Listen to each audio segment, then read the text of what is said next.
Hey everybody, thanks for joining us. It's Q&A time, and I was reading some of the emails from people that did the weekend with the brainwaves, and thanks for such great positive feedback. And I'm glad you had such great experiences. And so, but anyway, go ahead and open it up.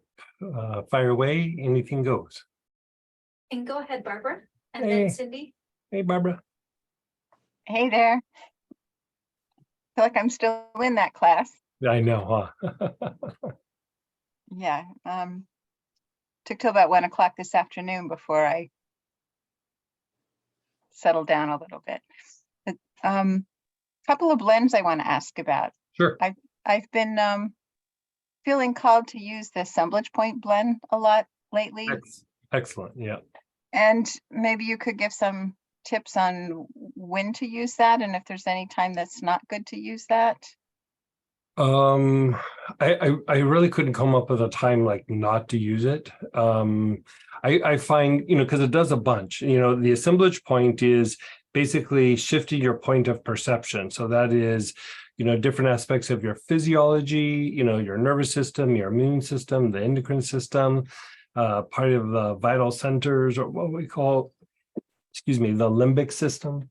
And then lower mental, abstract mental, lower emotional, all these things combined, like kind of a looking glass that you go through and look at. And so, it helps you to be a little bit more fluid in situations. It helps you to shift. It helps to break down resistances in situations. It helps you to integrate what's happening in the moment. It helps you to integrate spiritual energies when you're going through and you're doing your practice. And it's literally like energetically how you step out of the box. You don't have to be doing it all the time, but from time to time, it's nice to like step out of a pattern and like, even if you don't change it, you like evolve it a little bit. And so it could be in your spiritual practice. I use it a lot when doing like healing, like psychological healing, especially, be it on myself or, somebody that I might be working on, even physical healing. So, I mean, kind of anything goes. I was even using it a bit for the materialization process, and I actually kind of liked it for that. For me, I'll use hyssop sometimes for that. But I use aloes quite a bit for the materialization process, just to help to disentangle from like the past and past conditionings. And tonight in our practice, we are going to do materialization process just for healing or, whatever goal you're trying to bring in, or devotional practice. And so it would be something that would be really good for that, with your Buddhist practice and meditation and mantra. You could use it, before and after. You remember in the Metatron class, there's the 4, it's like assemblage point, mana, monks, like what's it called? Monk's blend or something? Monk's anointing oil, and Apothel Yehola's balm. Right. Those 4 actually also work kind of synergistically with each other to make the basic like more significantly more flexible for essence to come in. And you don't have to do them all together, but each one kind of does a different aspect. And so you really could work any of them or all of them together, And so I would say kind of game on whenever you're doing it. In fact, I was sitting there looking at the, that free class, the essentials, not this weekend, but the following weekend. I was like, should I include assemblage point in this? Like I was really kind of going back and forth with it. And, I think we'll do another version of it where we do maybe some psychological stuff or energetic aspects that will use the assemblage point. This was, I was just trying to do like bare bones, like things to maintain your health and slow down aging and things like that. And so I would say daily basis easily. And it could be just a few inhalations at a time, or you sit down and just really, really work it. And, sometimes you might feel called to work it, and sometimes you feel a little called to like, yeah, I'm go light on it for a little bit. But it's like a bread and butter blend, bread and butter. Thanks for that. I was wondering actually about inserting it after a segment of a formal class. Is there benefit, or does that interfere with what you're doing in a No, class? it would help. Okay, I had the It, sense, it, but I, it, it helps integrate things into the form. And so be it before or after, a lot of times I'll do both. Like I'll do it before, I'll do it after. But sometimes after, instead of assemblage point, I'll use poplar. But between the two, that's pretty solid. great, thanks. Yeah, you're so welcome. The other one I wanted to ask about is the four lobes. Mhm. How does that stand alone or in other processes compared to what we So did this weekend? anytime what the goal is there, like that's a very general blend. You know how like the vital center class, we have all the different vital centers, but then there's a blend also just called vital center. Like that's a good maintenance in between working all the vital centers, the individual pieces. And the same thing with the four lobes. The next new class that we'll be doing in July is going to be about really harmonizing the two sides of the brain and calming down agitation in each specific lobe. So like each lobe will have its own blend that you'll go through and inhale, and it's very, very soothing. And another aspect of that is the cerebellum, which we'll just use the thing out of the vital centers for that, and then the cerebral spinal fluid circulation, which we might use a single oil.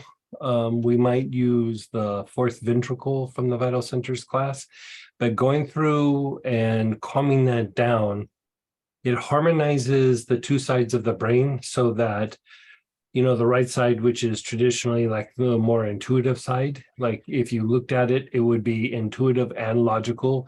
You go to the left side, it's logical and intuitive. And so what that means is the two sides of the mind are reducing in the conflict between each other, and they're starting to harmonize with each other. So esoterically, we would refer to that as degrees of oneness, definitely. And the four lobes helps, in a way it helps maintain that. It's hitting all those different aspects of the brain. It's not as specific to one, each lobe, but it's still working in that particular area. And so I find that, processing information, processing emotions, calming down the mind, calming down repetitive thoughts. I should probably put that in next week's daily dose. Like that would be a good one, the four lobes. I'll do like a whole big bullet point thing of all the different things that it does next week. But just think of it as good brain health. Like not necessarily brain fatigue, but more like the chatter in the brain, and also how the nervous system and endocrine system kind of like function with each other. And so it just kind of harmonizes all of those aspects. Think of it as like a tonic for those things. It's not super, super specific, but it's one of those things you can do on the fly, a little short time, doing it in between. We used it in the brainwave class over the weekend, but it was just to keep harmonizing the brain so that the waves could function more appropriately.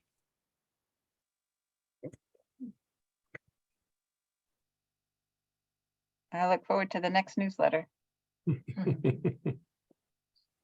And then go ahead, Cindy, then Megan. Hey, Miss Cindy. Hey, Greg. So I do feel the brain is different. Yeah. I do feel it. However, I think it also made me more sensitive. Could be. Yeah, could be. Yeah. I'm just guessing. So, and that NPR that you gave me, the body tonic. Yeah. What I figured out was as we do these processes, I do feel the residual from some traumas, and I tighten up. Right. I do. So every time we did a process, I would put the NPR on the neck and the abdomen, and I could feel Ooh, release. that's a good combination. Good for you. Very smart. So that was really helpful. So thank you for that. But my question is, the neck, the hips, the right arm, and the jaws are in a lot of pain. And is Like- that something you're prone to, or like with all the shifting that kind of happened? Like what's the history of that?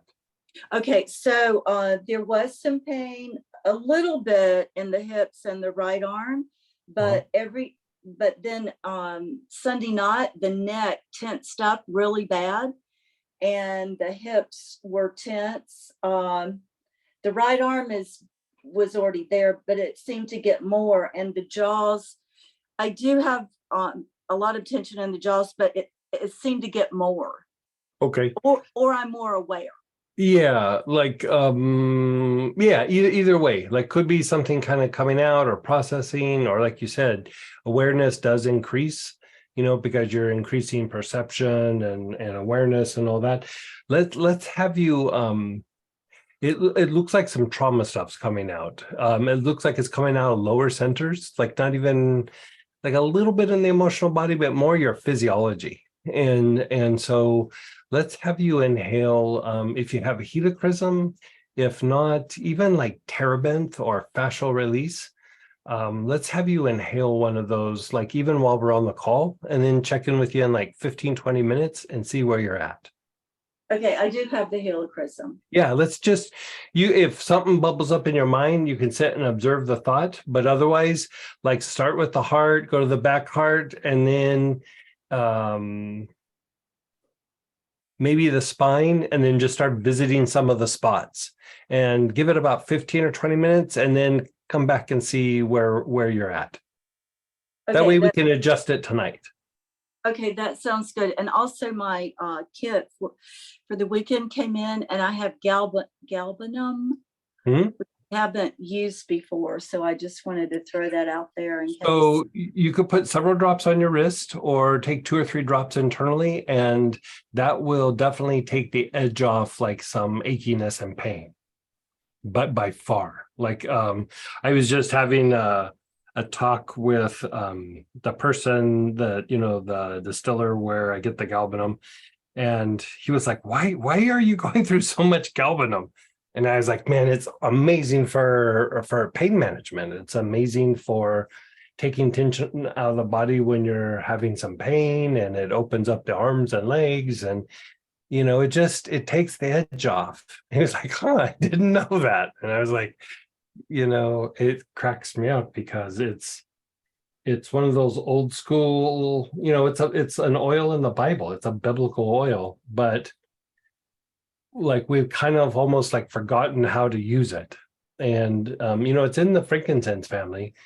So it's got a little bit of that, but it's amazing when it comes to pain. Like it's truly amazing when it comes to pain. So 2 drops internal and a couple on 2 the or wrist. 3. Like, like if I'm in a crisis, I even do like 5 or 6. I'm not telling people to do that, but like 2 or 3 is pretty solid. Is it one of those that you need water, or could I just put it in the mouth? I just put it on my tongue, and like I usually wash it with like a little something afterwards, but I just go right for it. Okay. It's okay. a lot like frankincense. Like if you've ever taken frankincense internally on your tongue, galbanum's kind of no different. Okay. All right. Like I always joke, like especially in the early days, that galbanum, because they are in the same family, but it's got a little bit of an odd scent. Frankincense is probably a little bit more pleasing. So I always call galbanum frankincense's weird cousin with stinky socks. It's got a little bit of a weird smell, but once you get used to it, it's delicious. But like if I take it around, like my mom, for example, she'd be like, ugh, what are you wearing? It's not for the general public, it wouldn't be one that people would go, "Ooh, what are you wearing?" People would be, "Ooh, what are you wearing?" Like, you know what I mean? So Right. I would say don't wear it at work.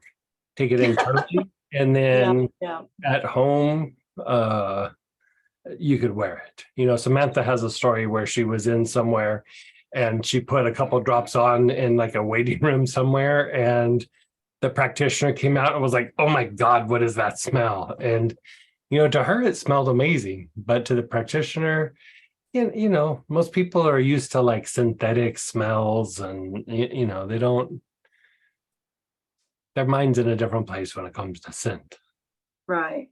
you know. So just keep that in mind, like in the workplace. Like Okay. you don't need people thinking you got something weird going on because you smell like galbanum. Okay. You know what I mean? Like, oh, I think she might be sick or something. It's not that bad, but people will say something.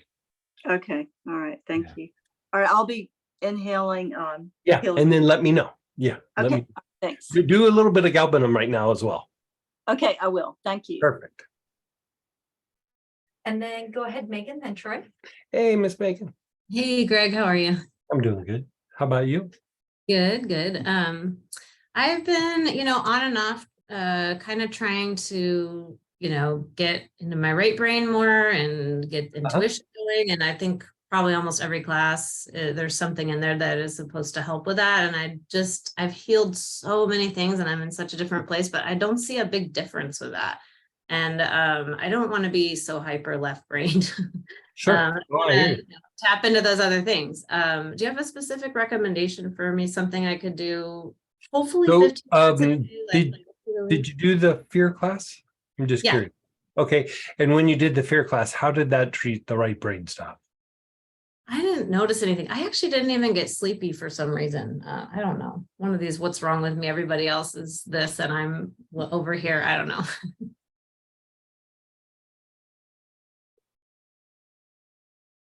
Do you ever feel like a little bit like hyper vigilant, like you're waiting for the next shoe to drop or like a fire to put out or? Not a lot these days. I was really, really, really hyper vigilant when I first took my first plant prana class, and those early classes like really knocked it out. Kind of knocked it out. Yeah. Okay. And so, and did you happen to do the brainwave psychological thing, or do you have the No. brainwaves? I have two of them. I have Which one? theta and gamma. Let's have you work theta. Like the other one that I would probably have you work would be delta and then to work it on the arms. But let me even find you like a single oil that you can use for that. And let's just see if that helps. So give me just a second here. And what was the one before that? Alchemy for materialization. Was that the weekend before? Brainwaves. Oh, brainwaves and materials. I took that the first time you taught it. Okay. So I have that hit, but it wasn't like all the Let's brainwave see. blends. Give me just a sec here. I think that's what I call 6 on my thing. Yep.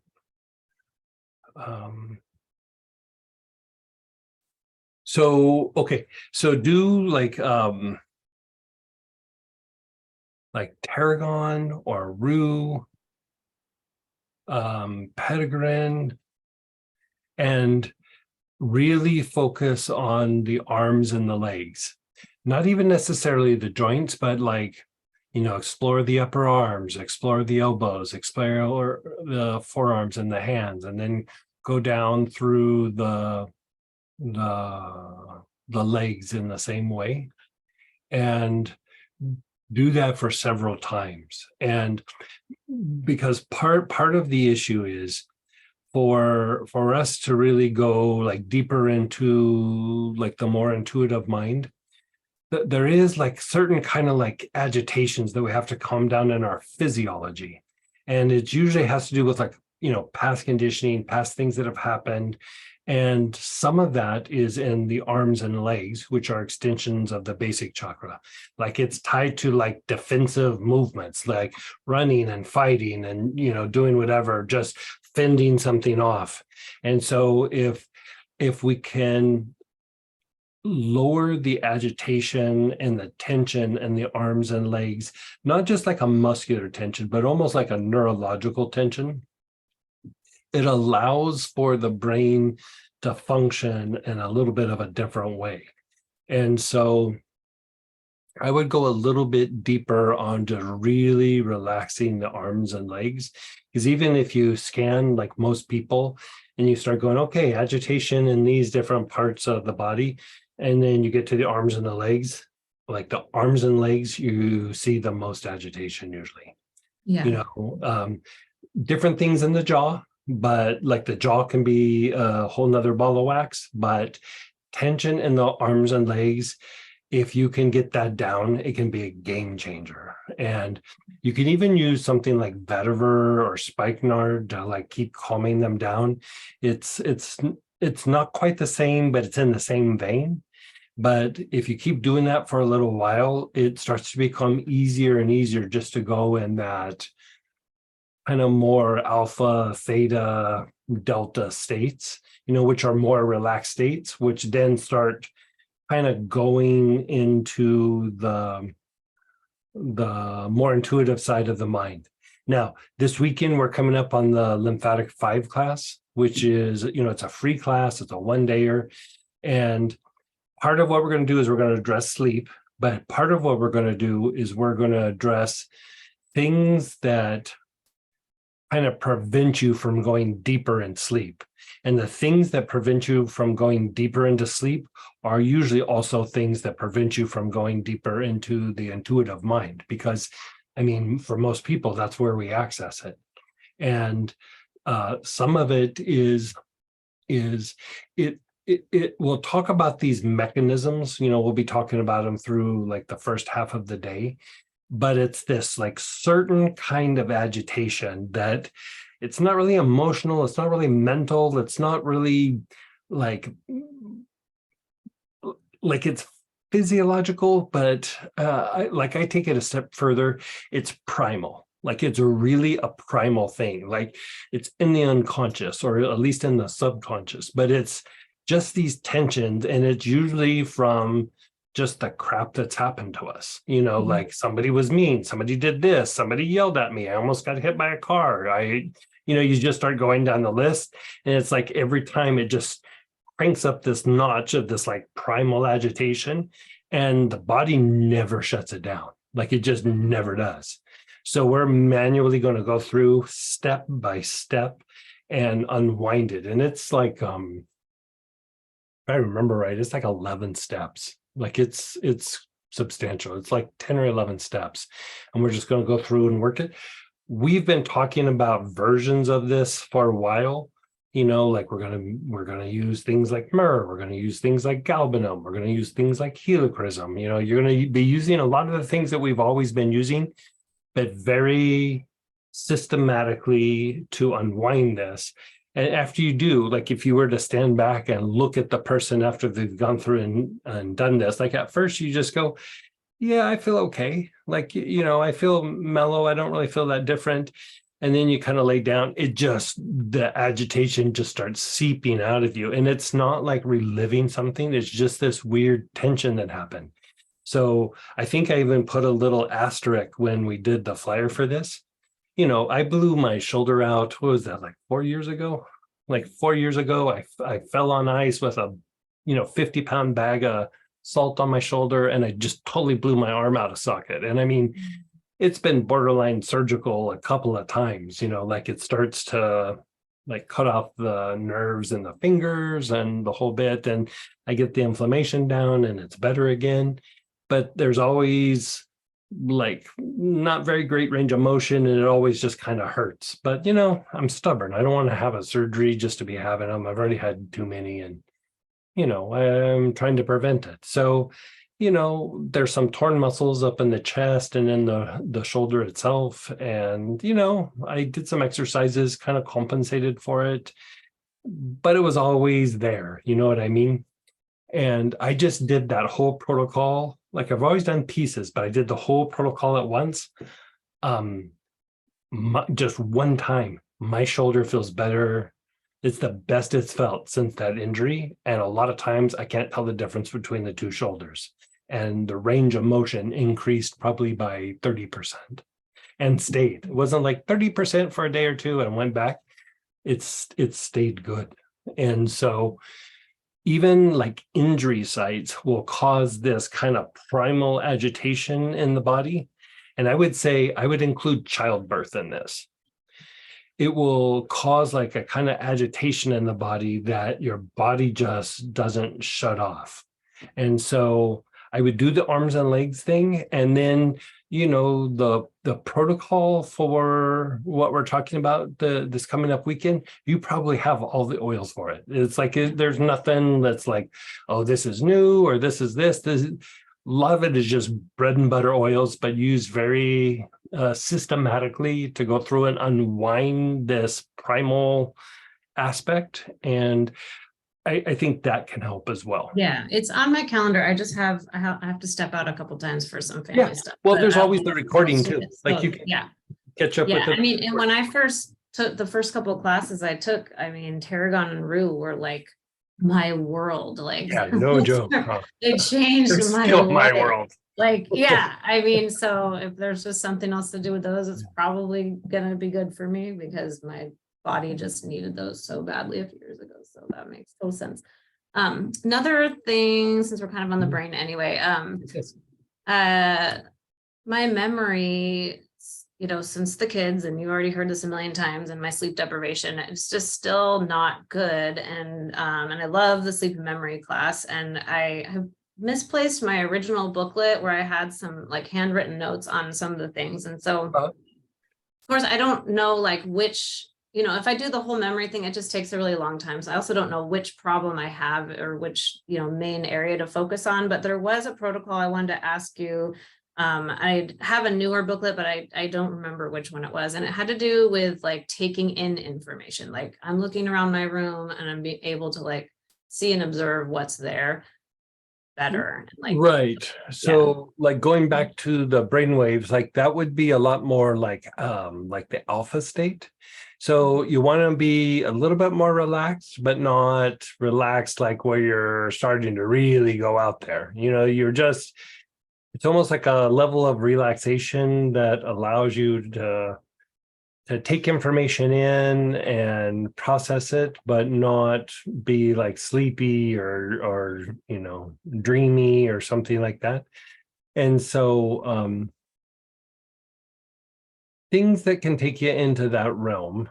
Well, if we just look at alpha right or here. if you just happen to remember the oil and pattern, because it Hard for me to on. remember what it was. I'd have to go look it up, but Yeah.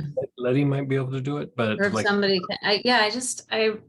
Valerian would be good, spikenard would be good, vetiver would be good, because part of it is that sometimes we're a little bit distracted in like that fight flight thinking or something's going to happen, the shoe's going to drop. I'm you know, like I always will notice that like I start to become like hyper vigilant of the surroundings, or like way like little things that are potentially agitating you know, in the environment.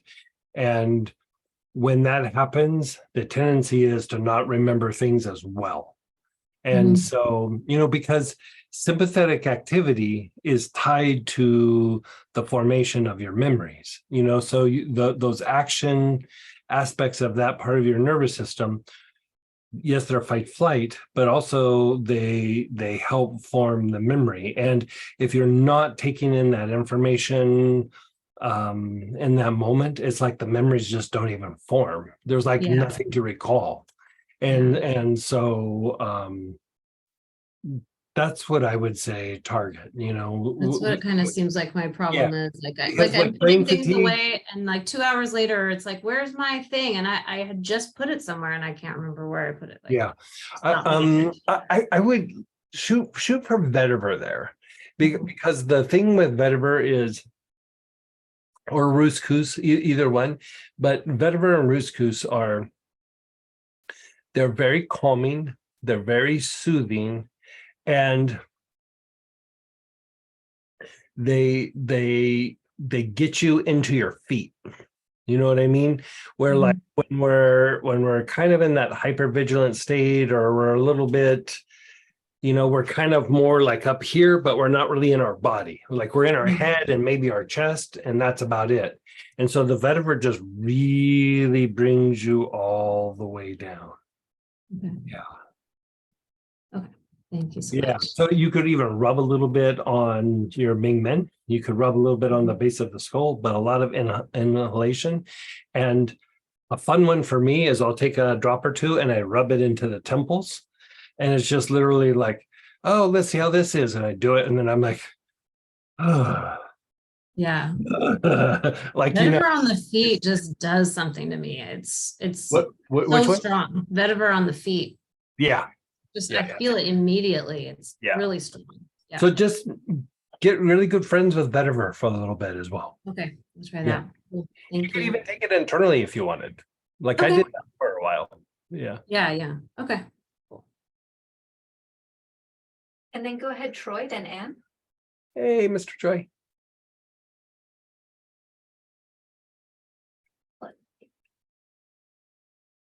You're still not unmuted. Let's get you unmuted. Can you hear me now? Yes. Okay, let me see. I can't hear you. I just switched off my Bluetooth. All right, how now? Yeah, perfect. Perfect. Okay.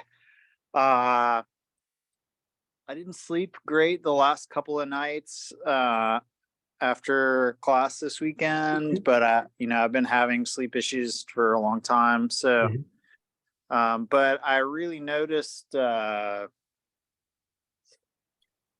my jaw, like my left jaw and temple just feel, it's actually, I've been noticing it for a while, but especially the last like 3 or 4 nights, just feel like so much sensitivity in my left temple Like and jaw. like tender or pain or like nerve stuff. It's a little tender. Yeah. And what about like up on the side of the head? Yeah, especially right there. Like Okay. especially So I do a couple things, and I take some like tarragon and rub it like on the jaw itself, like over here, but like tilt your head like this and then put like tarragon in the temple and then really just kind of rub it in. And the idea is it helps to kind of stimulate the lymph and break up like potential trigger point activity. Is like, it probably sounds like you got a little bit of trigger point activity happening there. Do that, and then maybe we just do more jaw work tonight instead of materialization. Yeah, because it sounds like several people are having jaws, like any time sympathetic activity gets really overstimulated. I would say over the last 3 years, I've seen more jaw stuff, because with all the changes with like COVID and things going on, I would say I've had more people complain of jaws than the last 15 years. Like it's been like that substantial. And, back when I was doing therapy in the early days, like 25, 30 years ago, we focused a lot on the jaw because people weren't treating TMJ very much. Like it was not treated like it is now. And so now you don't really hear about it because it gets caught by a dentist or a doctor really early on. And so, I think it's a good time to like kind of come back around to that. And so after the terebinth, on those areas, no, terebinth. Oh, terebinth. Yeah. So yeah, terebinth, trigger point blend would also work. You didn't have that, even bay laurel, something that's lymphatically stimulating.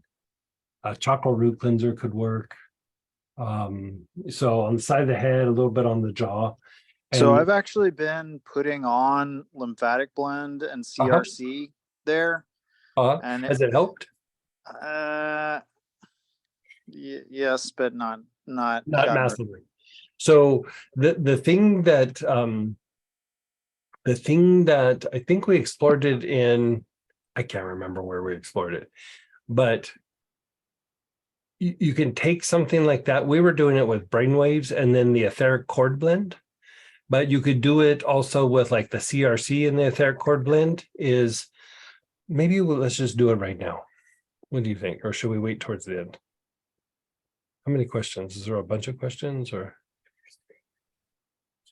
Let's just do a little quick, like 10-minute thing, like a little 10-minute practice. We'll still answer more questions, so don't go away, but let's just practice a little bit. So pull out, if you have it, chakra root cleanser, terebinth, trigger point blend, bay laurel, even marjoram, if you don't have any of those. If you don't have any of those, let me know. We'll come up with something different for you, but let's see what you got. Then the other thing is if you have ironbark eucalyptus or etheric cords, and if you don't have that, even rue or hyssop.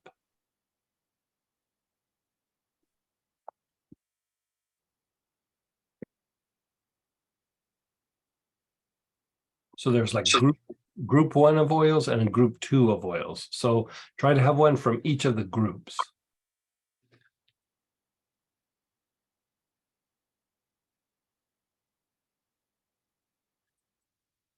So if you have the terebinth or the marjoram or the chakra root cleanser on the temple, like here, like just tilt your head to the side and put like a few drops in and then rub it in with your fingertips. And then a little bit like right in front of the ear on the jaw where it hinges. You could do both sides if you want, or just a troubled side.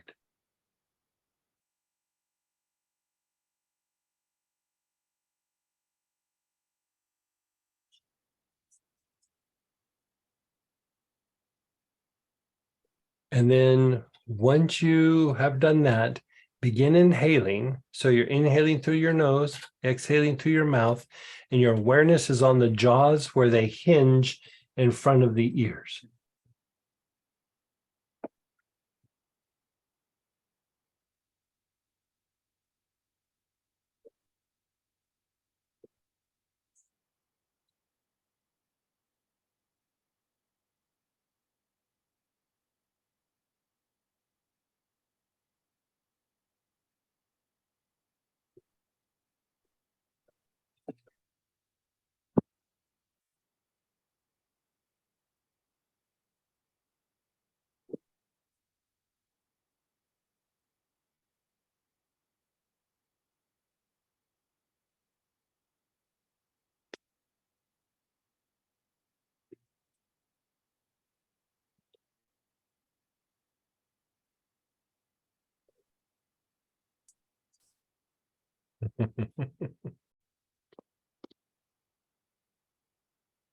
Keep taking long, slow, deep breaths into the jaws.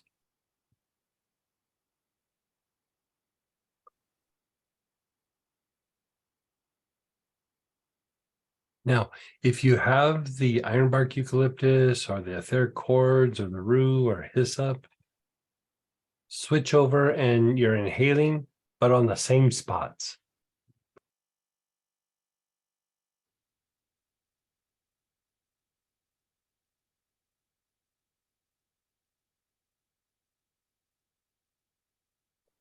If you want to be fancy, aloes would work for this as well.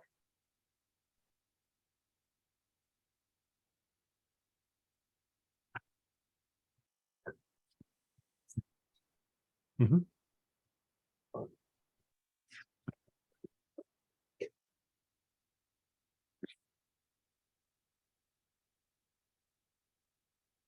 You're inhaling, your awareness is on the jaws.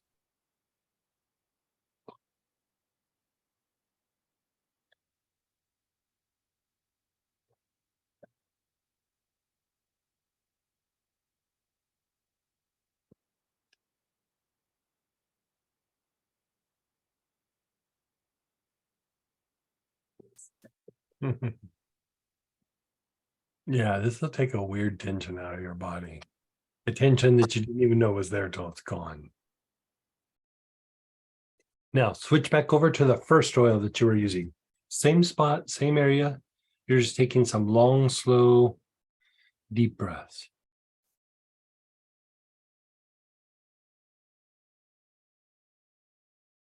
If one jaw is worse than the other, still on both jaws. If one's worse than the other, go ahead and focus on the bad one.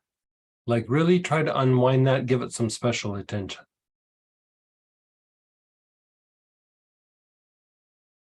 Most people, one side is usually a little worse than the other.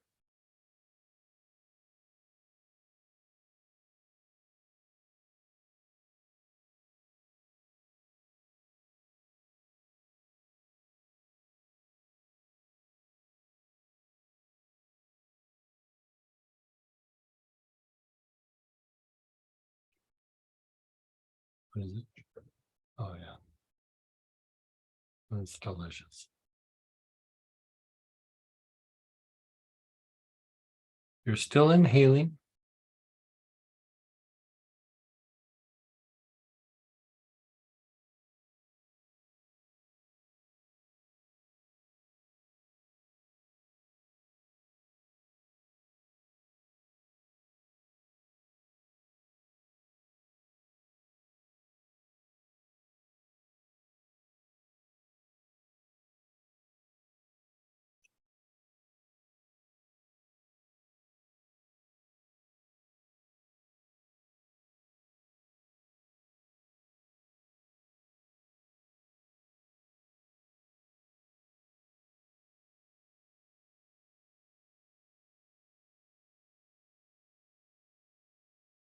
Sorry about that. I'm trying to look up a trigger point and it took me to YouTube.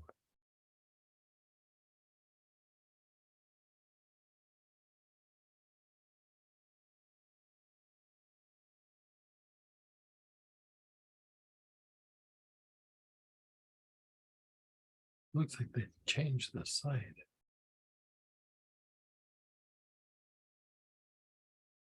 There you go.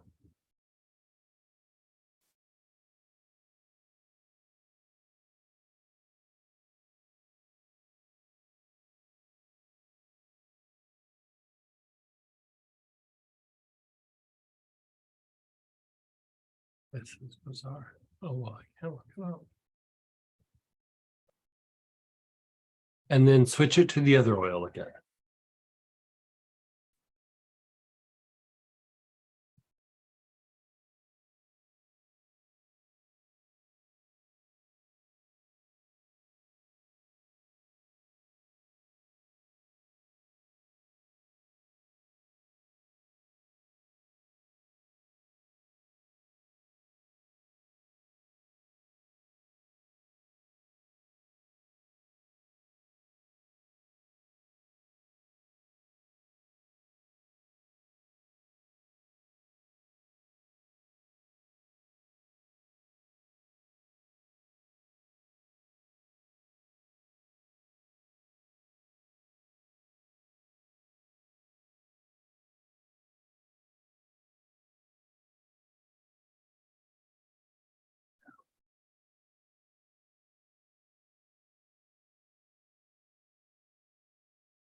Okay, now whichever one you started off with, so the terebinth, the marjoram, the turtle point blend, whichever one that was, take a few drops and rub it on that spot where like your neck and shoulder kind of come together and it's tense. Like when you poke around there, it feels like a little tender, right? So do it on each side.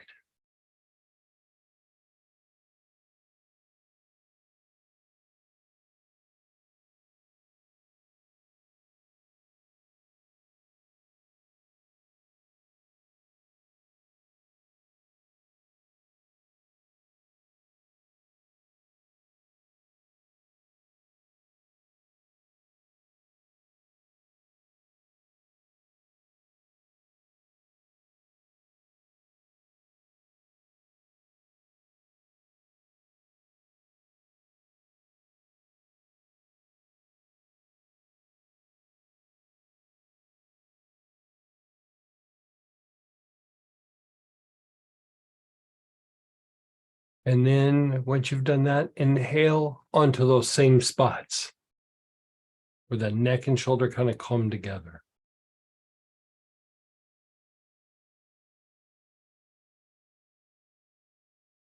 How's that feel?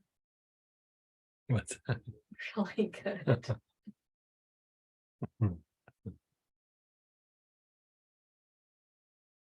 When we, that hurt on the shoulder, my jaw started. The release, yeah.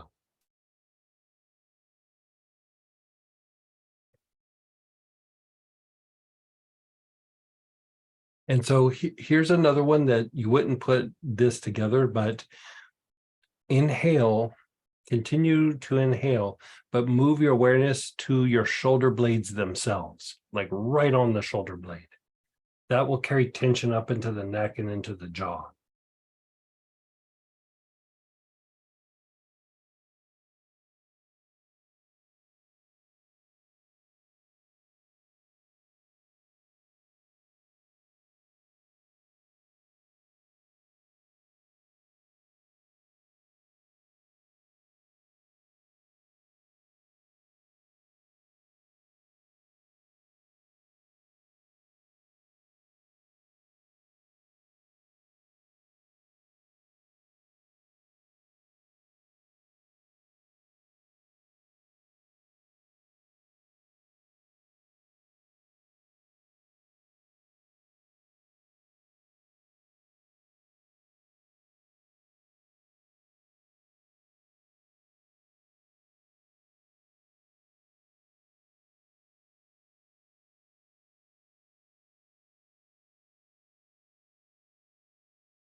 And then go back up to the jaws again, just revisit the jaws.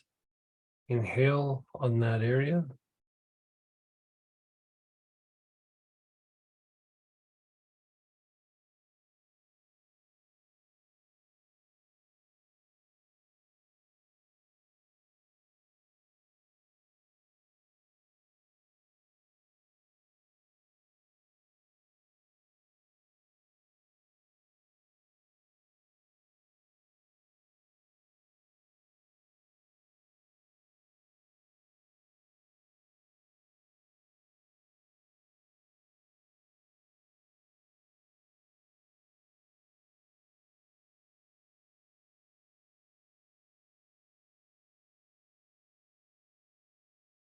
And then let the inhalation go. Check in with your body, check in with your jaw. Check in with your head, your neck. We're really targeting more the jaw, but just see how things feel.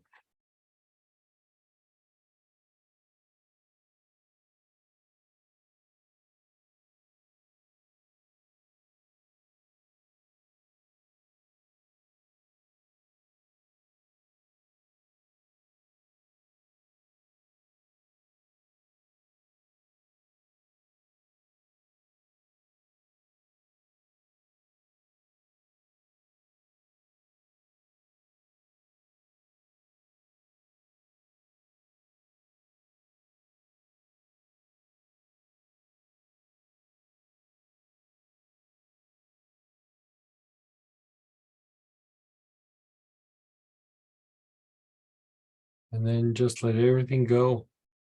So Troy, how did that impact the jaw at all?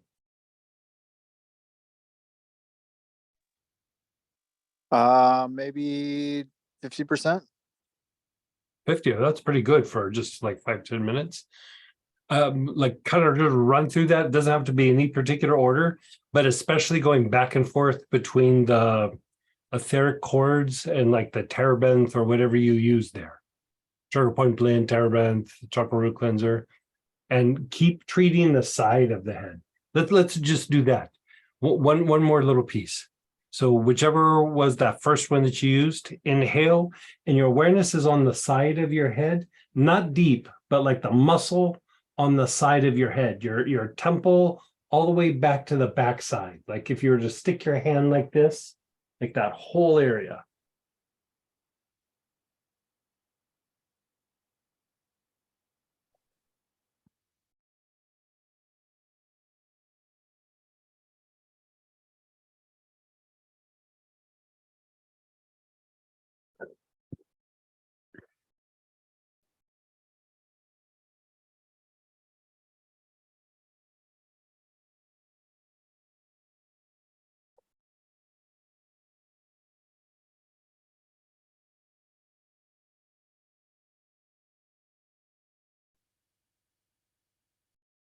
And Troy, how's that treating you?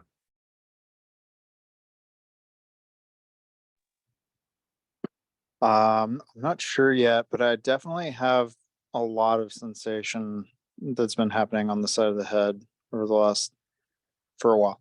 For a little bit. Yeah.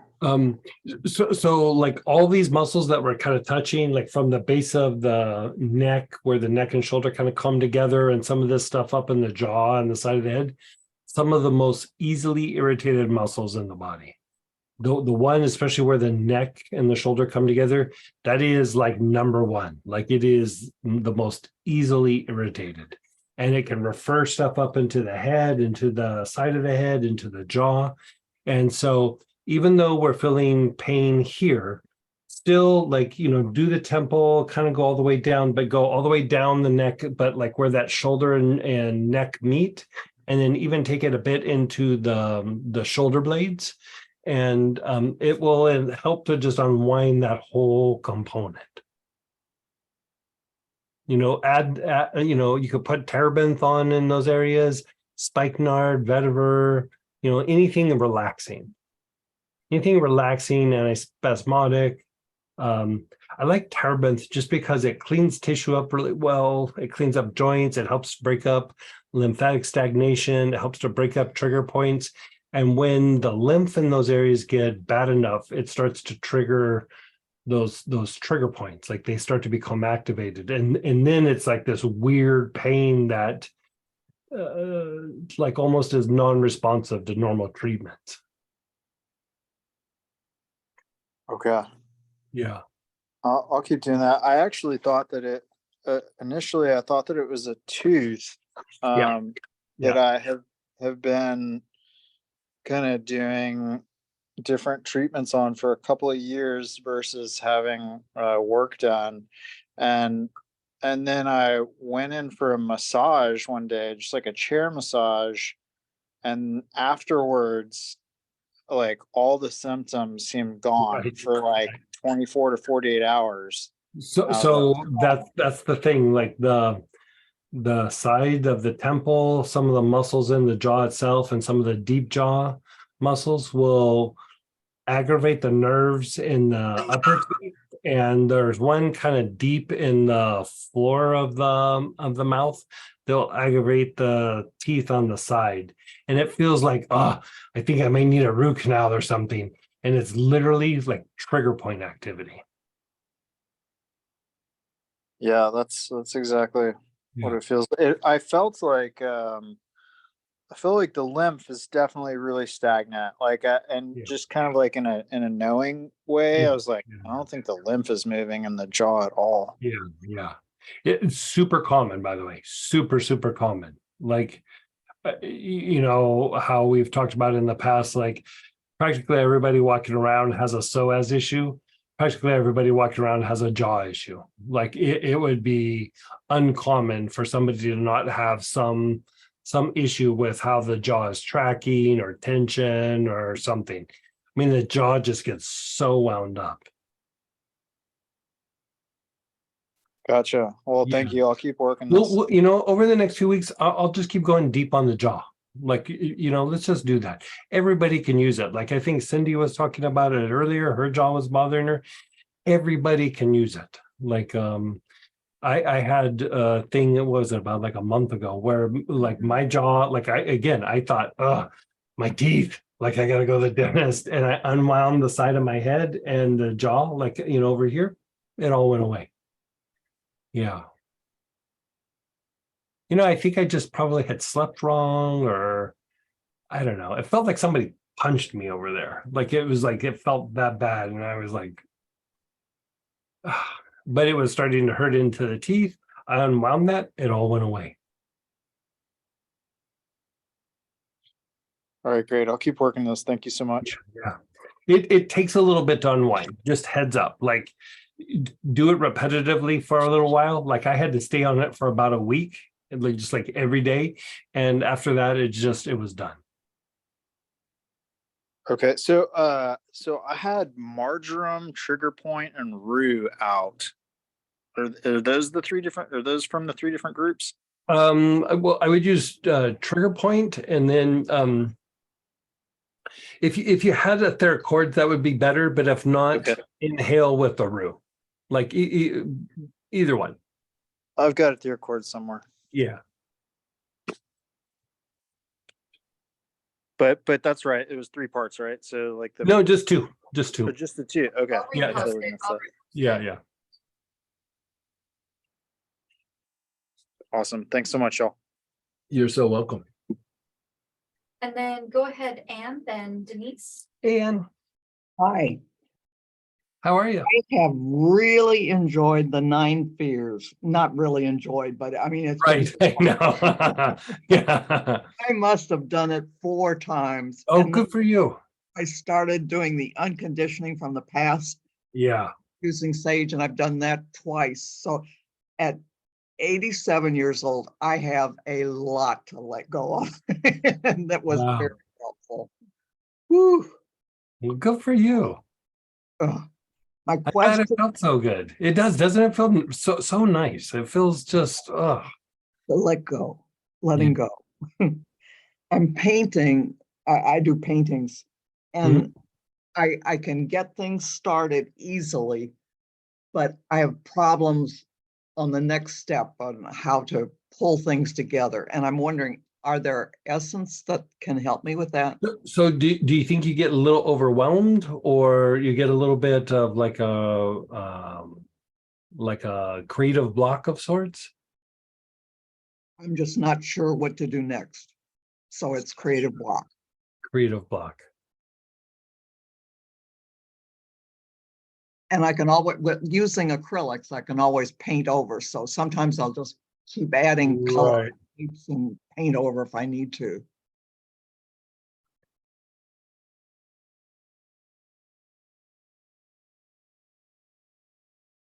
Okay. Do you have, first off, do you have any of the brainwave oils? No, Okay. Do you have clary sage or some sort of Yes. sage? very sage Okay. and Spanish. Let's have you use that and do like awareness on the brain, like inhale with your awareness on the brain for a little bit, and then inhale with your awareness on the spine, and kind of go back and forth with that a little bit. Okay. And then we want the creative energies to move up. So go from, like, after you've done that, do that a few times, and then with that same oil, go from like inhale on the sex chakra for a little bit where the sex organs are, then go to the back heart between the shoulder blades, and then the back throat, which is the middle of the back of your neck, and then the top of your head. And then just let go and just be still for a little bit. And you could do a few cycles of that. It should get the juices flowing there. Like it should get the creative flow happening. I keep trying to understand moving from the sex chakra up the back. Are we moving from basic things up to the spirit? Or Well, there's kind of different things. Like there's one way of doing it where it's the sex chakra to the front heart, to the throat, to the crown, which would work. But we're moving it up to the back heart. And when it hits the back heart has more of like a cleansing effect. So whatever like kind of subconscious kind of blockage or stress or trauma that might be contributing to that, when it hits that back heart chakra, it's like it kind of bubbles, and then the heart just kind of breaks it down and lets it go. And then you're taking it into the throat where it's starting to do it into the mind, and then the crown will like finish the task. So a lot of times when we have something where it's like a stress or a trauma or a fear, or we feel triggered, where that starts is in the sex chakra. Like it has nothing to do with sex. It's just it's the creative energy going in, attracting things from the environment. And then we want to take that and move it up and like basically like kind of clean it up a little bit. See if that works for you. If that doesn't work, we'll try something else, but that would be my go-to thing, I think, for you. right, thank you. Yeah, you're so welcome. Let's get you painting again. Right. Sitting right here. And then go ahead, Denise, then Chris. Hey, Denise.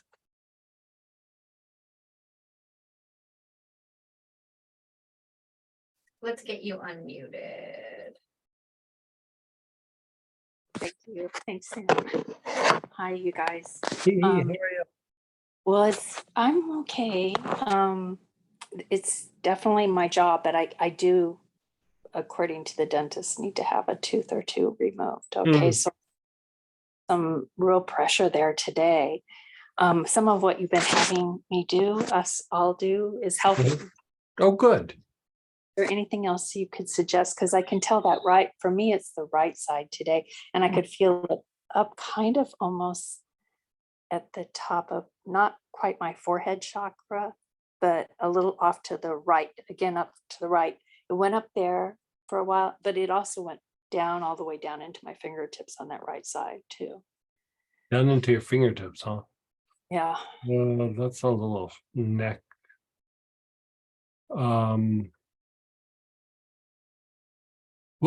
So do you have, let's just see what do I have. Do you have like a Terbinth or vetiver or something like that? I definitely have that one. I just Okay. think I've really used it with you and I love it. Oh, good. Like take and put like several drops on each finger and then rub it into the base of the skull, starting in the center, and keep working your way all the way out to the, like behind the ears. Like just keep making sure every little bit at that base of the skull. And you can even like, as you're touching the base of the skull, like rub it up and down even, like, so you could keep reapplying, like really get it almost kind of wet up there.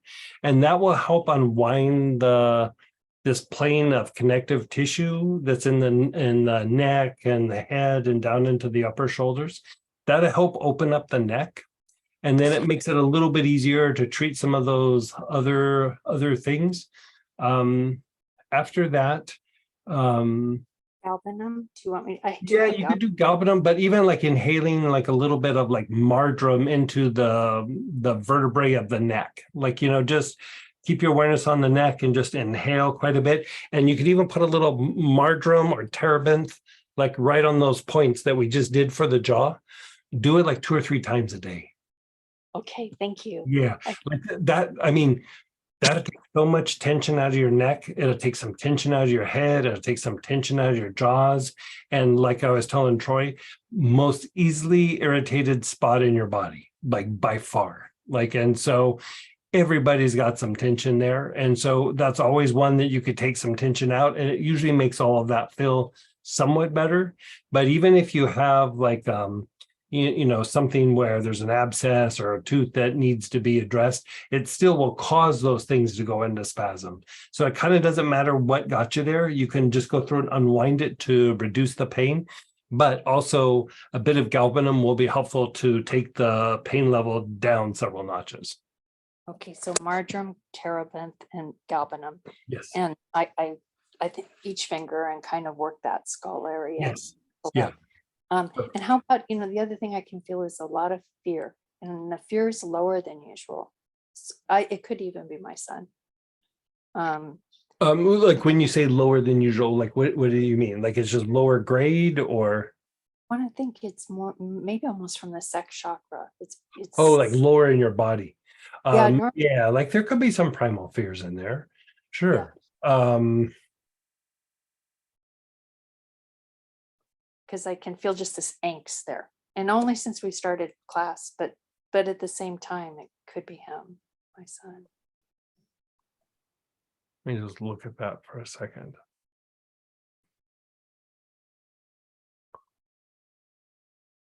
Or maybe I'm realizing it because I'm inhaling, maybe I think there's like it's the connection between the two of you. Like, I think you're on the right track there. So like etheric cords, ironbark eucalyptus, like, the thing with rue, it's good for cutting the negative cords, but sometimes we have like contamination in good cords, like, so if you have like a loved one or partner that's stressed out and they come home, like you feel their stress, even though you're not stressed, and it's not stress directed at you. You just feel the stress from work or wherever they were at. And I think that's kind of what you're feeling a little bit with him. Okay, So Okay. try cleaning that up with in any of those. Like Okay. ironbark or etheric cords would be best. If you don't have those, like hyssop or chocolate root cleanser. okay, well, I have etheric cords. Yeah, and use I- the etheric cords. That would honestly be my first choice. Excellent, thank you. Yeah. And any, just on that area, on that. You can section. inhale it and just think of him. Oh, great, thank you. Yeah, Thank yeah, just think of him. That's all you gotta do. Oh, excellent. I Yeah. appreciate- Like if you're thinking of him and you're inhaling it, and then all of a sudden you go, I kind of feel it in my back, or I feel it in my chest or something. Check in with your chest, do it for a little bit on the chest, and then go back to him. Like, but really the majority of the focus is going to be on him in particular. Okay. And keep us posted. If something needs more attention, let us know. I will. Thanks to both You're you so- and Sid. You're so welcome. And then go ahead, Chris, then Troy. Hey, Chris. Oh, thanks, Sam. Hey, Hey, Greg. hey. Hey, I'm seeing this gal, Mhm. and she's been, she had some serious addictions, like to meth and all that. And now she's like a chain smoker, and she's Yeah. trying to, get away from that.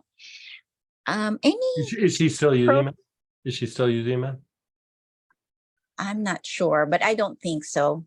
She's Okay. trying to, get her life back on track, Okay. and she has a little boy. But she really wants to curb her addiction, especially to smoking. And I'm guessing that the meth is gone. Addiction to meth is not current. So any protocol and oil that would help, or Yeah. just like- for in between sessions, Sure. Sure. Like, so like, I want to kind of just talk out the addiction thing just a little bit, especially when it's a substantial substance. right? Meth being, it's a harder one to treat. And Mm. doesn't mean it's not treatable. It's a little harder.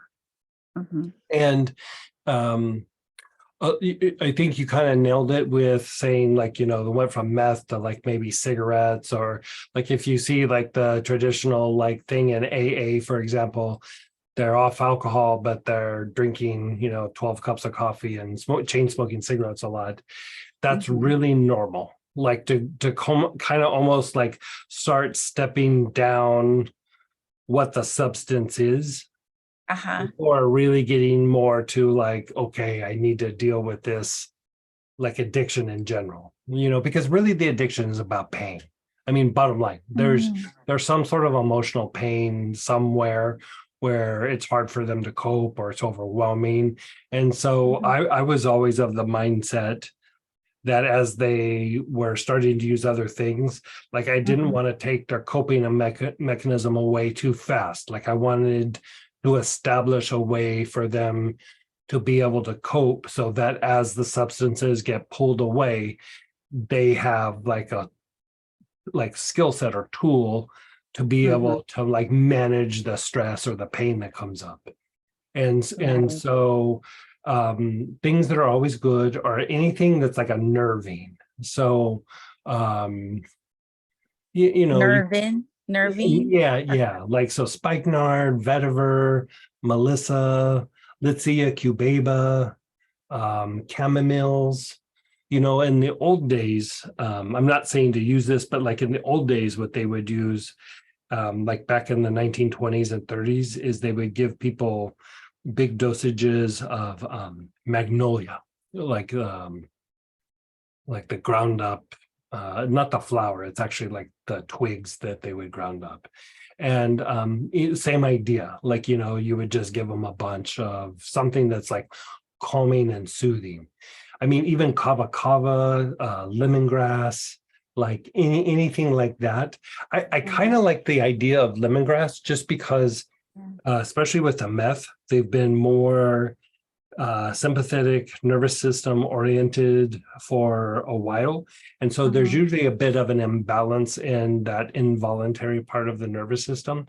And so, you know, you could give them like a little roller ball of lemongrass, and it's just like whenever you start to feel anxious, whenever you start to feel stressed, whenever you start to feel emotional, whatever it is, pull that out and begin inhaling it. And what you're doing is like every time the nervous system kind of gets a little out of whack, they inhale it and balance it out again. And like you're literally just kind of, as the day progresses, re-educating that part of the nervous system.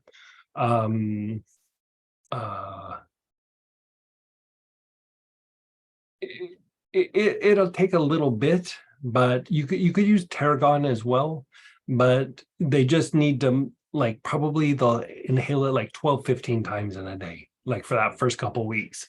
And then it will start The coming. tarragon The tarragon or the lemongrass. or And- lemongrass. Yeah. And then the other thing, let me look this up. I just want to make sure that I'm saying this right and not just talking in a ridiculous way here.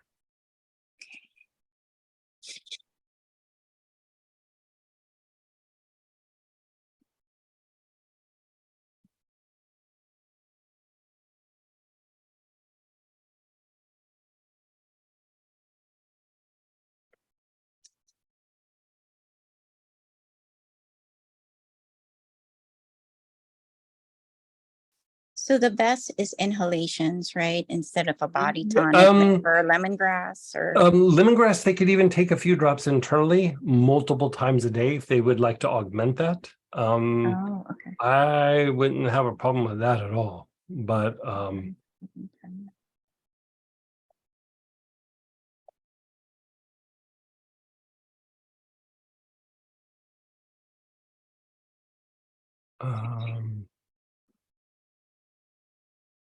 where was that?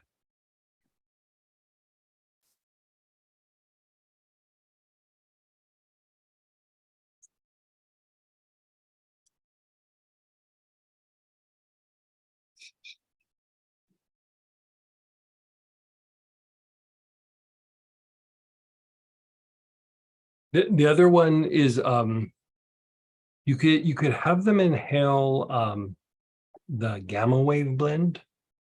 And if they're just going to use a single oil, clary sage, acacia, some form of frankincense, but gamma would be stronger. Okay. Yeah. And it can just be a few drops in like a little inhaler or bottle, you know, it's not like it has to be forever, but you know, anytime you're looking at like something where there is an addiction issue, there is an issue with regulation of the emotions. Like emotional regulation is more difficult for that person, and it actually is a lot of times like the cause or partially the cause of the actually addiction. It's not that the addiction caused it, it's just like something was off with the brain, and it just kind of throws them into that state where then they try to use substances to manage it. And so traditionally, like if we just could do anything, like I would say Melissa would be kind of a big thing that I would have them do like 2, 3, 4 drops at night, every night, just because Melissa will reduce the amount of lower emotions being generated. Okay. You know, nothing else really touches it quite like Melissa. Like, you know, Gilead is kind of in that vein, but when you have like really super hardcore things, the Melissa will do that. But there's also the cost issue. So Right. if you can't do that, you could kind of substitute the lemongrass for it or Litsea cubeba. But if it's really serious and it's just like, look, we're going to swing for the fences, Melissa would be the go-to thing. Okay. And you could still use the lemongrass with that. But Any addiction, that emotional regulation plays a key role in that. You know, there's pain mechanisms or whatever, but if you can reduce the amount of those emotions being generated, the better. So even with your healing, Mhm. clean the basic chakra like nobody's business. Like you just clean it substantially. And you know how like sometimes we say like, oh, clean the arms, clean the legs, yada, yada, yada. Mhm. Put orange into the joints. Don't even sweep it out. Just put orange into all the joints of the arms and Oh. What does that do, Greg?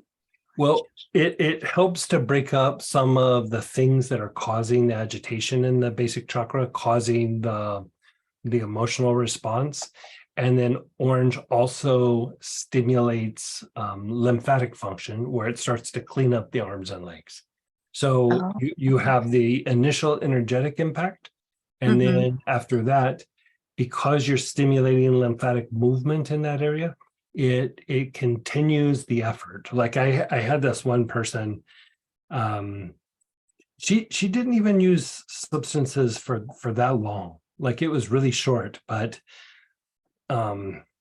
she was just always a little bit argumentative with like if she was sitting in a room, she'd get into an argument with somebody. Like you know what I mean? Like Hmm. if her mom came in the room, they'd start fighting in like 5 minutes. Like it didn't matter what was going on, it was just like that.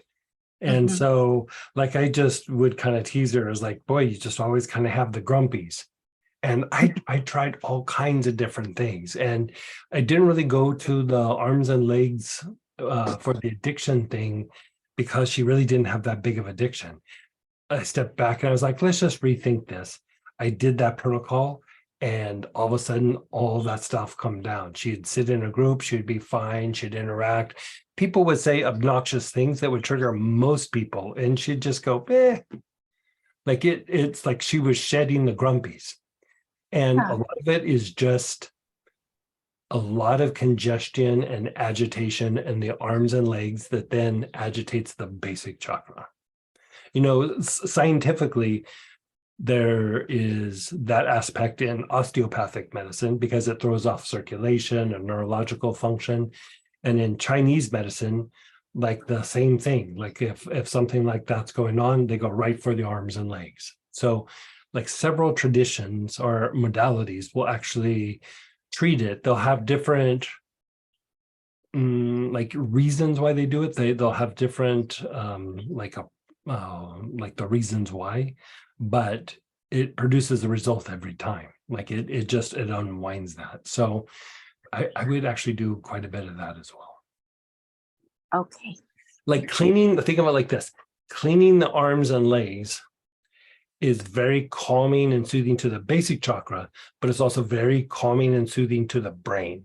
Like it's so calming to the brain. If you think like if you're in fight flight or you're at odds with something in the environment, that external expression is I'm going to run or I'm going to fight. So that will manifest as tension in the arms and legs over a period of time. And so as you keep unwinding it, it's just like these big levels of like, you know, you just kind of keep unwinding it and you think, boy, I feel way better. And then you do it again, you go, I feel even better. Like you just keep going deeper and deeper on that arm and leg thing. And Mhm. it can be substantial. Thank you so much, Greg. You're so welcome. So here's the thing too, like this is what I would say, like if we come back around on that and we go back to just the energetic component. So osteopathic medicine looks at it, you know, aromatherapy, medical aromatherapy, we look at it, Chinese medicine. So let's look at it from the point of view of energy, like with pranic healing, right? Mhm. So Master talks about that, Master Choa talks about that in one sentence in the psychotherapy book. And this is what I would say about Master Choa. Mhm. When he mentions something and doesn't explain it, It So much usually more. means it's super important and he wanted it documented, but it Mhm. wasn't part of the whole body of what was being taught in the moment, but he Mhm. wanted it down. So if you go back and you think about like gold doesn't get talked about very much, the delicate regeneration, the greenish violet, greenish yellow doesn't get talked about very much. Like there are certain things that don't get talked about very much. That's always gold. Like that is just that it's a jewel for something. Hmm. Just like when he talks about healing animals, right? Mhm. Just don't use color. Yeah, don't use color. So, Yeah. Yeah. okay. Thank you so much You're so again. welcome. Oh, the presentation's tomorrow. I'm Oh, gonna go how there. are you feeling? How are you feeling? Good, better. Thank you. The You're gonna do fine. psychological healing with brainwaves helped a lot. Yeah. I thought I wasn't gonna recover from Saturday. I couldn't get myself up. Yeah, I know. But I woke up Monday, it's like, okay, my brain's refreshed. Yeah. I think we were laughing here afterwards. I was like, that's probably going to be the most intense class I've ever taught. Like everything now is like downhill from there because it's never going to be like that again. Like it's just, I struggled with, do we just do one at a time or do we go for it? And I was just like, let's just go for it. But, it'll be integrated into a bunch of other things, but the next wave of things are going to be incredibly soothing for the brain, the mind, the body, incredibly soothing on the brain. So Mhm. Wonderful. Thank you again. you're so welcome. Good luck tomorrow. Let Thank you us know how you do. I will. Thank you. And then go ahead, Troy. Hey, Troy. Hey, y'all. I forgot to ask Mhm. about, is there anything to help with how I deal with the heat? It's getting to 100-degree weather. Like I've got 105, 106, 107. Now For that's a past young man's week. game right there. Like that's in my youth, I could handle that. As I got older, I'm like, I'm staying in the air conditioning. Oh my God, that's so hot. So I'm going to be out in it for work, delivering and hanging art. And then I've been trying to run 2 or 3 times a week too. So, I'm not going to go during like the hottest part of the day, but, is there anything that will help me like be able Yeah. to adjust that better? So let me just ask you like a question or two. So like when you're out in the heat like that and you're being a little bit active, are you sweating? Yeah. Like normal or like just a little bit, but you really should be sweating a little bit more? I think traditionally it takes me a minute to get sweating. I mean, Okay, I think but that not actually like hard. right. So what can happen to, I'm going to say 2 things and I'll let you kind of play with which one works, but traditionally when there is issues with especially heat, the issue is the skin has gotten a little congested and you're not able to perspire, and that's part of how the way the body cools. And so it can make you feel like a little like almost like toxic inside. Like it's not like horrible, but you're just like, oh, I don't feel good. Like it's just the heat makes you feel like uncomfortable kind of. And so that's really an easy fix kind of. Take like 15 drops of helichrysum, take a salt bath, do it probably a night or 2 in a row, and if anything, maybe a drop or 2, 3 on the wrist a couple of times over a few days. That will probably eradicate that, like completely eradicate the skin congestion. And so then if you feel better out in the heat, you're able to detoxify and you're not being, it's like it makes the lymph stagnant. And anytime the skin is congested, it reduces the lungs purifying, the liver purifying, the gallbladder purifying, the kidneys. It just kind of takes them all down a notch. And when that starts to happen, you just kind of feel crappy. You know what I mean? Like it's just, So there's that. But the other one you could do is vetiver. Like vetiver would be cooling. You could put a few drops on the wrist. I would take a few drops and rub it behind your ears. Like if you can cool behind your ears, a lot of times it'll cool your whole body down. And so even if you're out in the heat and you're at a job and everything, I mean, just get like a drink where it's got like a bunch of ice in it, or a can of something, and just put it back there, or have a cold water bottle where you just put a little bit and then you just wipe it behind your ears. It should cool you down quite substantially. So like straight back behind the jawline. Yeah, like under the just like ear. right behind the ear. Like if you just go behind the ear, like Okay. not on the front side, but just to the back side, just kind of rub it all behind the ear, like where the ear connects to the skull, and just a little bit behind that. You just if you kind of feel like that area tends to be a little bit hotter than everywhere else, if you cool that down, it will start to cool the body down. Okay. Yeah, that's like even in certain Kundalini practices where they don't, some practices bring the energy down and then move it back up, and some just move it up. And so when they move it up, they generate a lot of body heat. And so then when they stop their practice, their body's hot. So one of the ways that they do it is they put cold water, like either behind the ears, or they'll get the top of their head wet, and it just cools the body down. Okay. Great. Thank you. Sandalwood can be cooling too, but I find vetiver to be a little bit stronger. Okay. All right. Thank you. Yeah, let us know how that goes. I will. Thank you so much. And go ahead, Ralph. Hey, Ralph.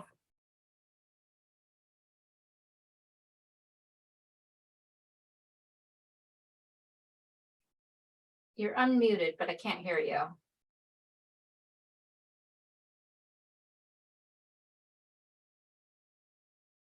No, still can't hear you yet. There you Hello? go. Yeah, there you go. There you go. Yeah, okay, off topic. You had mentioned for vitamin C to use quercetin Yes. as a more bioavailable type. Do you Like what makes the quercetin more like available to the body? Because it's crude vitamin C versus pure vitamin C, so it takes the body longer to process, which means it lasts in the body longer. okay, Anytime you buy quercetin, it's almost always included, but it needs to have bromelain in it. But almost Okay. everybody makes it with bromelain. okay, Every once in a while, you'll find somebody not doing it. You can just add bromelain tablets when you take it, but Okay. just get it with the bromelain in it. Like it's just makes it easy. okay, good. Question, how about calcium? Being of the age when I'm starting to have some calcium loss in my bones. Do you happen to know, I know calcium's not normally your thing. Do you happen to know of one? So calcium, you could do it a couple of different ways. So Yeah. calcium, I would say putting marjoram on the body can help Okay. help that. But you're also wanting to increase like vitamin D, especially D3. Okay, And so I would say, get a decent calcium supplement. I actually like to use nettle, like stinging nettle. Like, you get the Okay. stinging nettle. It's Yeah. super high in calcium.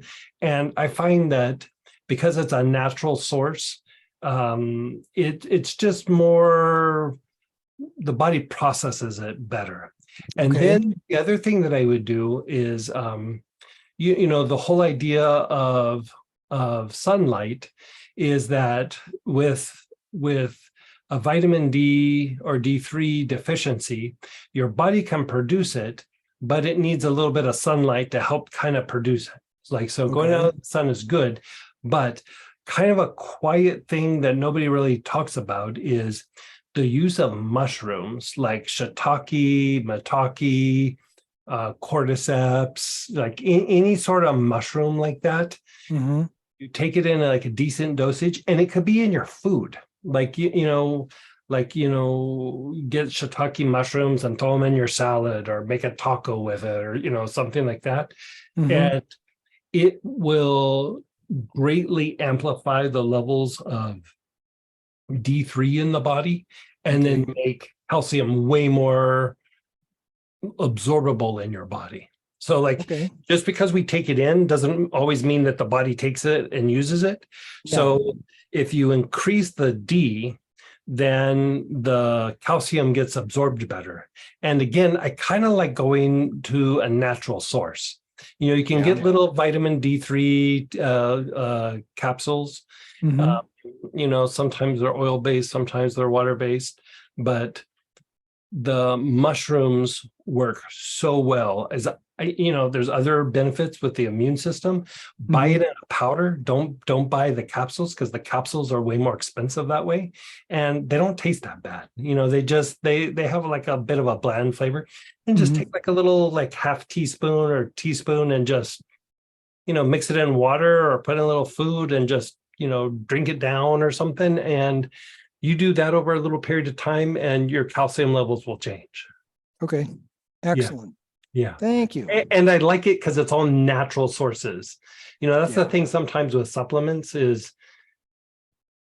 they're synthetic sources most times. And Yeah. so, they still can work, but if you can access it in a natural substance, I find it to be better. Like Yeah. it more digestible, it lasts longer, it's easily like tolerated by the body. And Mhm. you can do big dosages of that. And the benefit of doing like substantial dosages of nettle is it also will reduce if you have any sort of allergies. It reduces Okay. the allergic response. All right. Very good. Thank you. You're so welcome. And then go ahead, Megan. Hey, Megan. Hey, round two.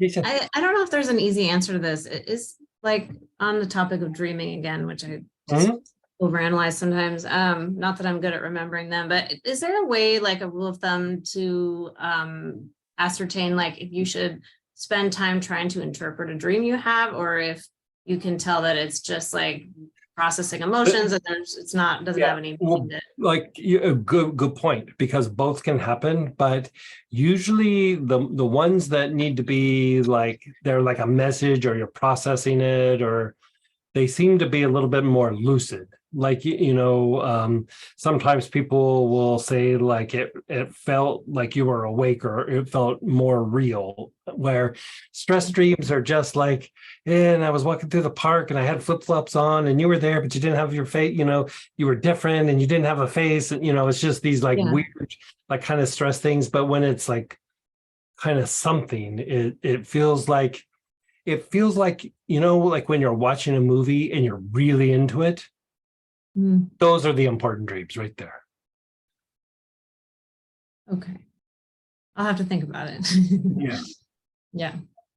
And so the other thing too is, if you're not sure, like think of the dream and just keep your awareness on your heart, like your front heart, and then move it to the back heart and just sit with it. And if it's just stress, it'll dissipate and you'll not be able to remember. If it's something with like a message or something you're processing it, when you get it to the back heart, because the back heart is cleaning things up, but it also is helping you with integrating something. It'll help bring it more to your conscious mind. Okay. So if in doubt, just sit, think of the dream, hold it in the heart, move it to the backside, and just sit with it for a couple of minutes. And you'll come to either there's nothing there, or there's something there. And then just let it kind of unwind. Okay, cool. I've been doing the tarragon on my arms and it's like really powerful. Yeah. Good. Yeah, keep me posted on that. Let me know how that goes. Great questions tonight. guys. Let's check in with Cindy. Is Cindy still there?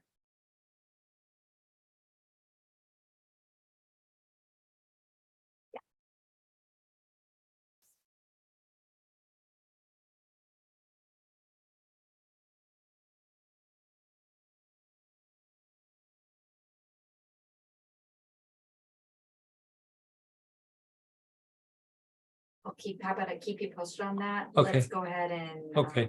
Cindy, whenever you get a chance, let me know how you're doing. Okay, so we could do a little bit of both. We could still fit a little jaw stuff in and There you go. okay, so I want to do a little materialization stuff, but so many people said things about jaws. I also want to do the things that you guys need. So let's do that.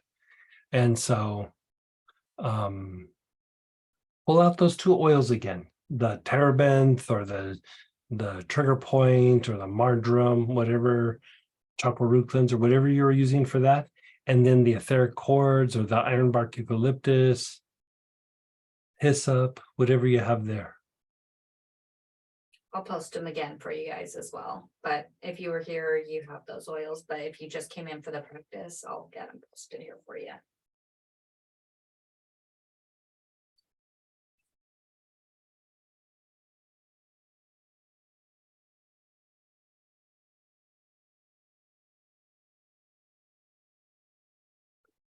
He said, playing better in the job protocol helped a lot.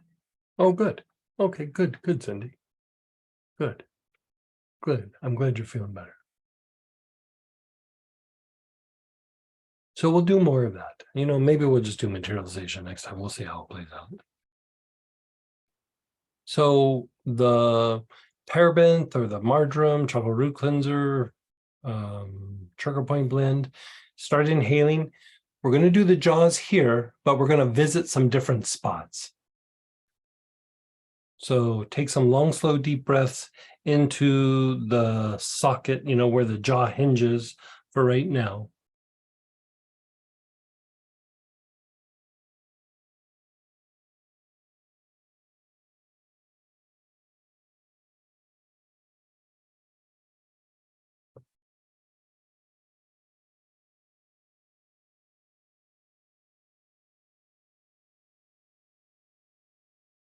And then drop down like from the jaw here, like drop down and cover this area from the ear canal all the way down to the bottom of the jaw.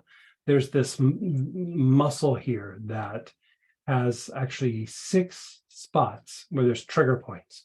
So let's just treat that whole area on both sides.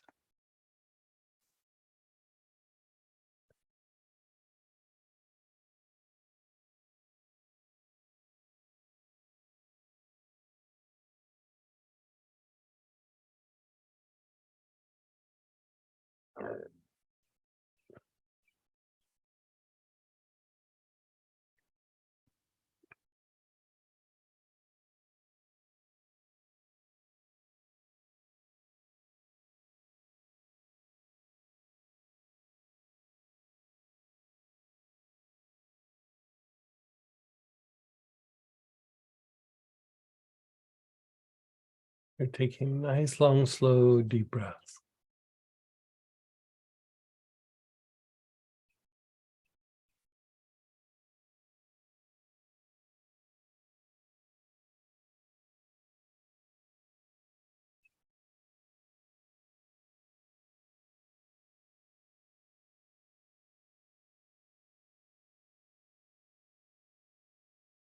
Now, I'm going to describe this the best that I can, but you're going to go to like the floor of the jaw, like so your bottom jaw, like if you were to stick your finger in and go all the way down to the tissue, but then as far back as you can. So like here, but on the inside, like go deeper into the jaw, like more into the inside of your mouth area. Inhale into that area.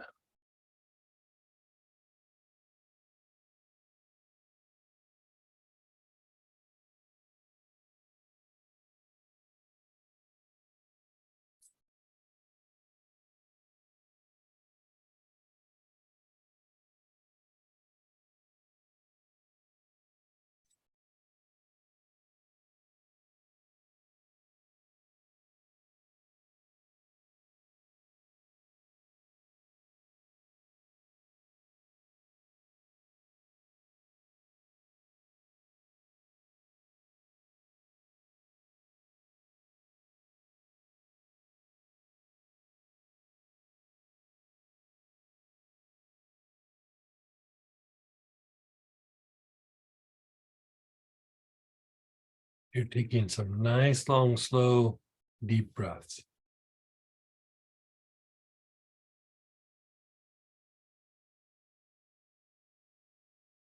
Now, stop inhaling for a moment and like kind of slowly open and close your jaw.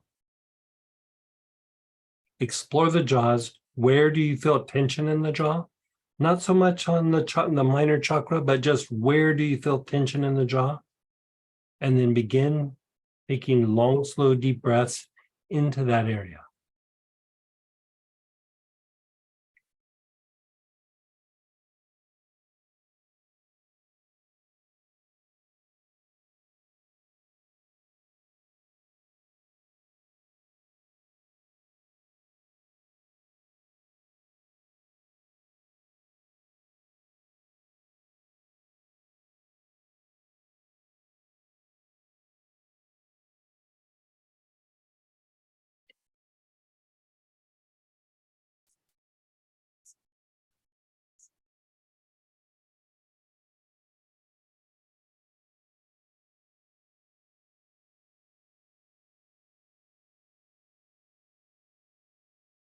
Yeah, again, we're doing this protocol just because a lot of tension can happen here. Tension in the jaw is also tied to the manifestation of energies from the environment or the attraction of energies from the environment, especially through the spoken word or repetitive thinking. But I would say over the last several months, there has been a lot of people asking about jaw related issues, just tension in the jaws. And so, it's life has been very different over these last 4 years. Lots of change, lots of different things going on, lots of overstimulation. And so one of the manifestations of that will be tension in the jaws. So it's just one way to unwind the head, the jaw, the brain, the cerebrospinal fluid circulation, the neck.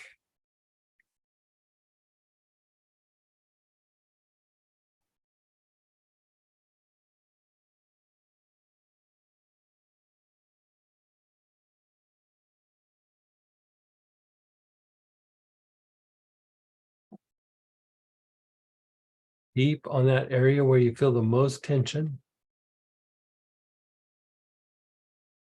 Even in and around like the base of the tongue. Like if you feel some tension in there, inhale into that area.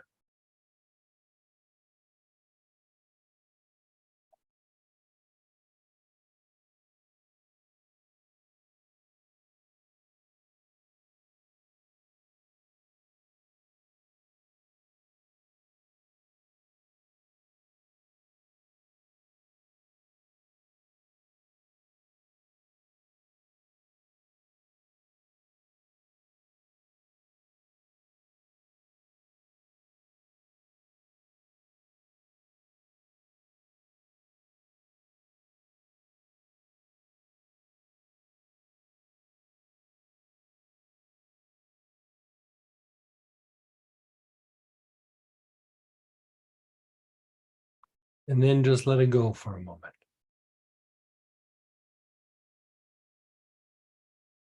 Go to the spot where the neck and the shoulder meet, like up in this area, and begin inhaling on those areas. And if you want to take a few drops of the oil and rub it on each side, I highly suggest that.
And then go to the shoulder blades themselves, like the muscle on the shoulder blade themselves. Inhale with your awareness on that spot. That will take some of the tension out of the neck and shoulder and the jaw.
Now you're going to do your temple, like so, this whole side here. So where my hand's at, side of my head, just the muscle, not into the brain, just from the skin to the bone, like just that thin layer of muscle and connective tissue.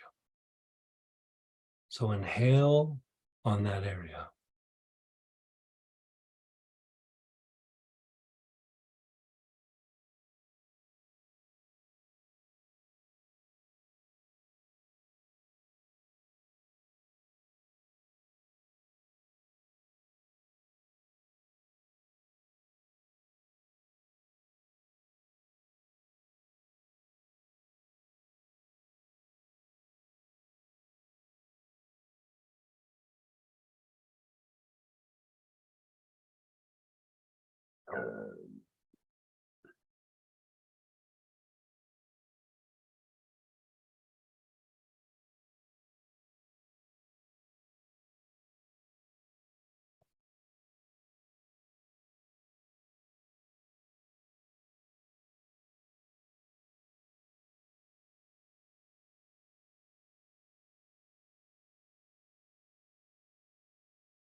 And then just pause and be still. Keep your eyes closed, just let it incubate.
Now pull out your etheric cords or your ironbark eucalyptus or hyssop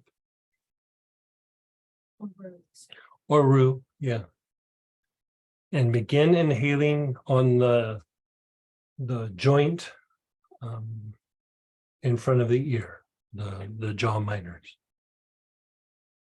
Long, slow, deep breaths.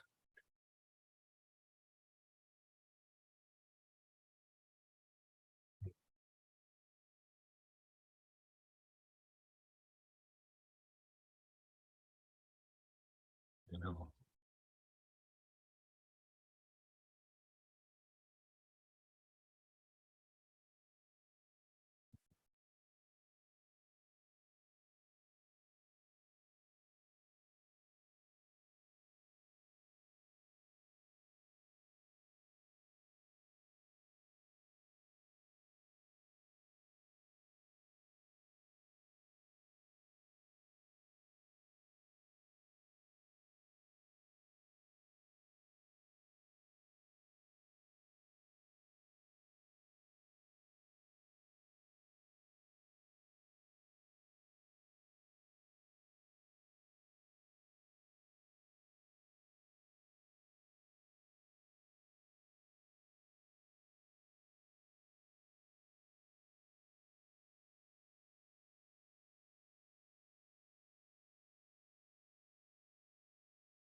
Now just pause for a moment. Where do you feel that in your body? Do you feel it in your chest, in your abdomen, in your back, in your head? Where do you feel it? Just sit with it for a moment and just observe your body.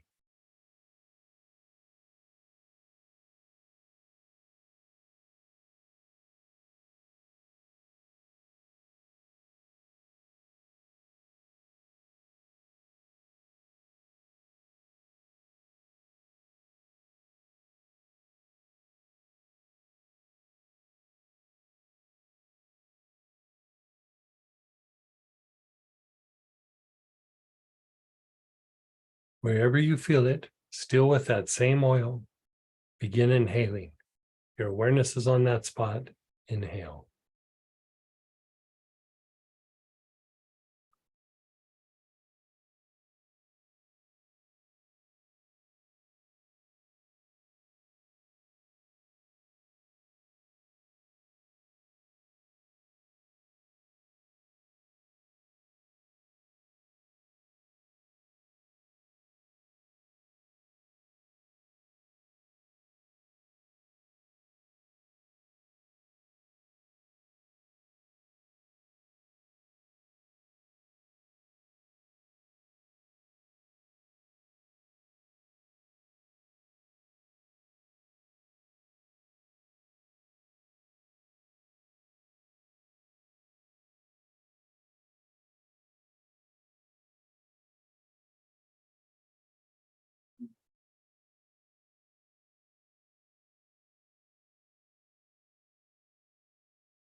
Explore your spine. Where do you feel it in your spine?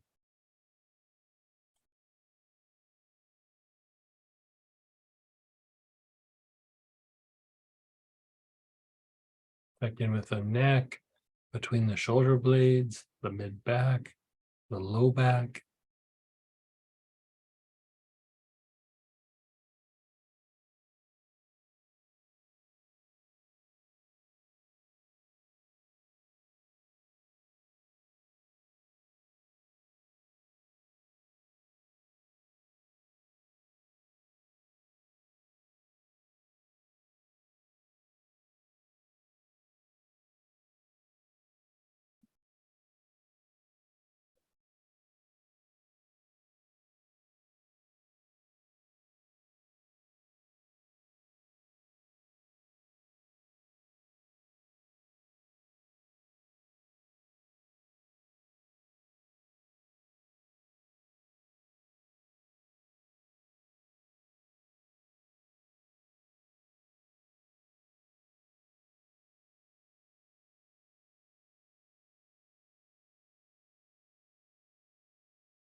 Go to the back of your knees.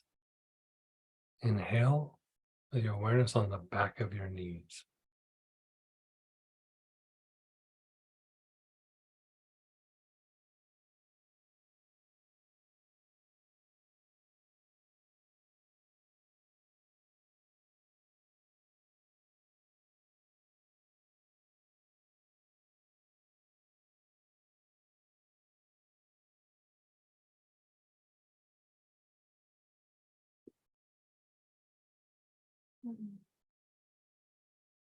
Those legs. Stay on the back of your knee.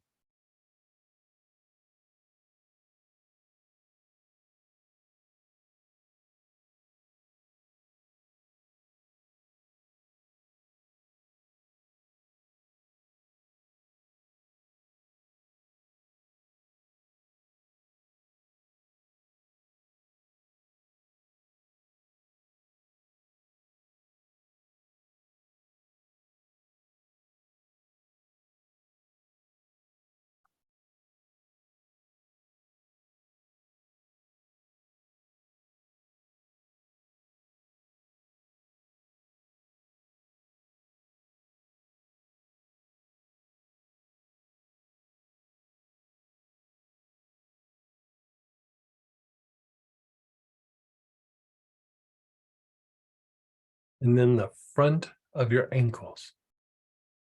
Your awareness is on the front of your ankles.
And then the soles of your feet.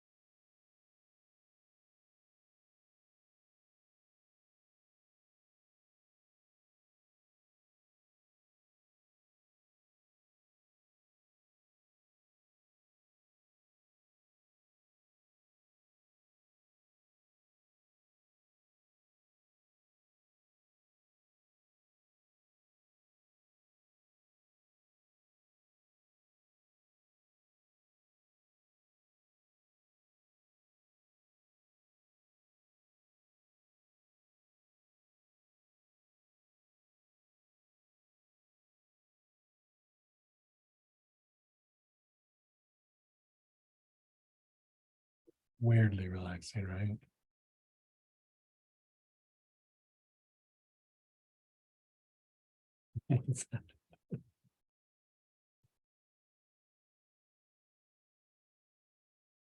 Go back up to the sides of your hips.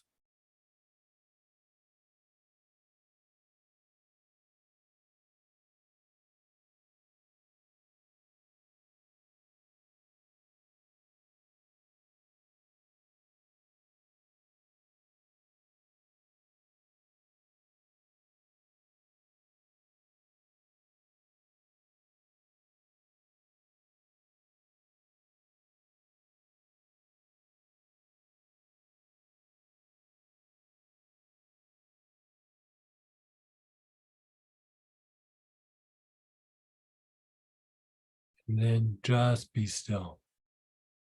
Just be still.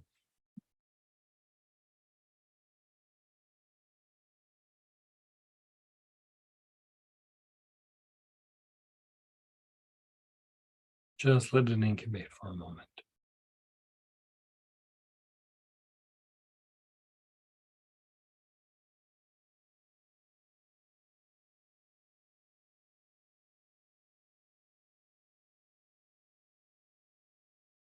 Let me pose a question. You ever have an interaction with somebody where it feels like they knock your feet out from under you? You know what I mean? Like they literally, it feels like, God, I just fell off kilter. They just always throw me off balance. It's not just the things they say and the things they behave, the way they behave. There's an energetic component that actually literally kind of knocks your feet off from under you.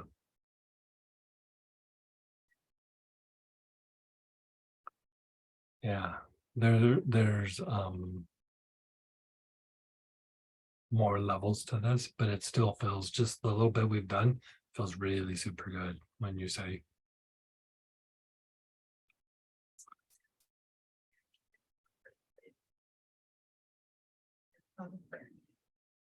low back head. Probably energy moving up.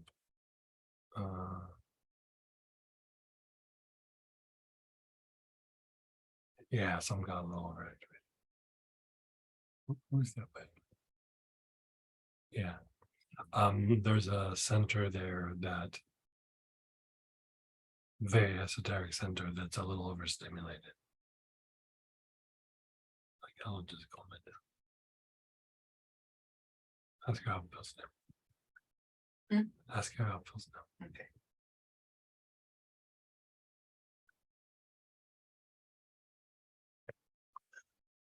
And so let's just take a few moments. Let's share experiences and just see how you feel. Like the ones who were having a little bit of issues with the jaws, even though it wasn't completely focused on the jaws, sometimes taking tension out of other areas will still impact the jaws.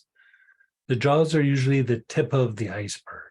So let's see where some people are at. Go ahead and unmute, type in.